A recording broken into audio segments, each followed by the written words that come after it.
So everything goes off the five tools: run, hit for power, throw, and field. Hmm. And each one fits into its own position in Right. terms of what you're looking for. And of course, we built our athletic algorithm with some of your help and Dean's help and others who are really in the baseball game of talent evaluation. I'd like to talk about a couple of the metrics we're using, if that's okay, because I think you could provide some insight for some of our Mm. users that they may not understand. So, in the run tool, we chose the 60-yard dash. Can you talk a little bit about what the 60 means to you and why that's important? It's just kind of an athletic run speed grade. I mean, it's an opportunity to just kind of how fast can you get to your full speed? Can you carry it all the way through? It's a great tool. It's a little bit general, but if you run a 6.5 60, I don't care how you got from point A to point B, we're going to like it. If you're 7.4 60, you got a lot more to prove, athletically. Sure. So, then there's a time to first base.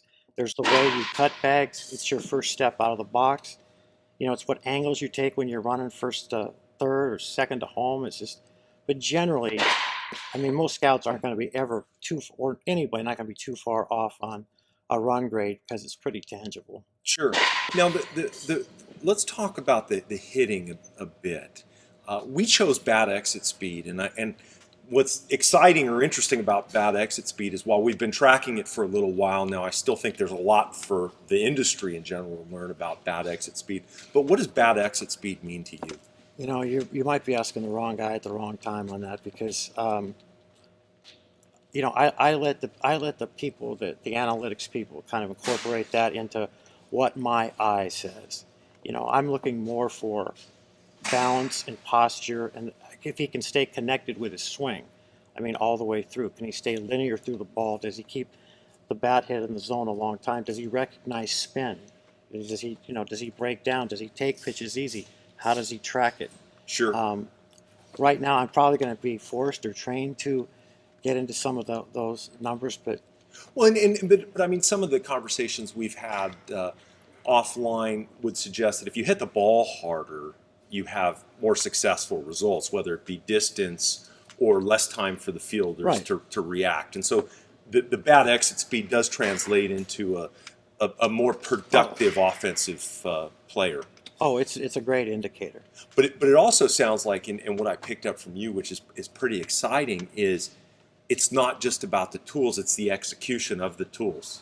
So because you can hit the ball 95 miles an hour off the tee doesn't necessarily mean that translates onto the field. Not always. I mean, baseball's a funny game. You got to keep going and doing it, but um, I think the big tracker is how much contact do you make. I mean, swing and miss rates, factor heavy into, analytics. Yep. Just how, do you see it? Do you track it? Do you watch the ball in? Watching guys flinch or not flinch, why somebody takes the ball or somebody just jumping at the ball. I mean, and none of those are real deal killers. Everybody's real different, but generally speaking, the better ones do the better things right. Sure. I And, keep and it so it simple. sounds like, the big thing, contact rate is extremely important, which is why we built in at your suggestion strikeouts and how many times a player strikes out in a given year. Let's jump on the other side of the ball and let's talk about velocity a little bit. Talk to me about velocity. I heard yesterday somebody quoting there were 27 pitchers in single A last year, 98 miles an hour above. So it sounds like velocity is a big thing right now. Well, again, it's tangible. It's really tangible. I mean, the radar gun might be a mile off or whatever, up or down, but I mean, big numbers past 95 are sexy, and we pay attention to it. When we see 95, it might wake us up out of a little bit of a doldrum. But with the new drive line stuff, and because it is so tangible, I think people pursue it a whole lot. But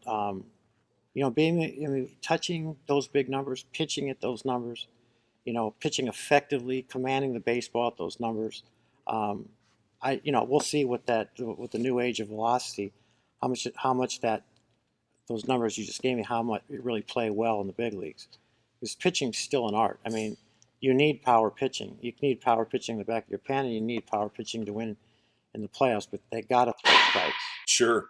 So it sounds like command is extremely important, but just finishing up on velocity. But velocity translates to a little bit of forgiveness per se in Yeah. the command side. If I throw the ball a little harder, I might be able to miss a little bit more Right. than the next guy, which is important. Right. No, there's no question.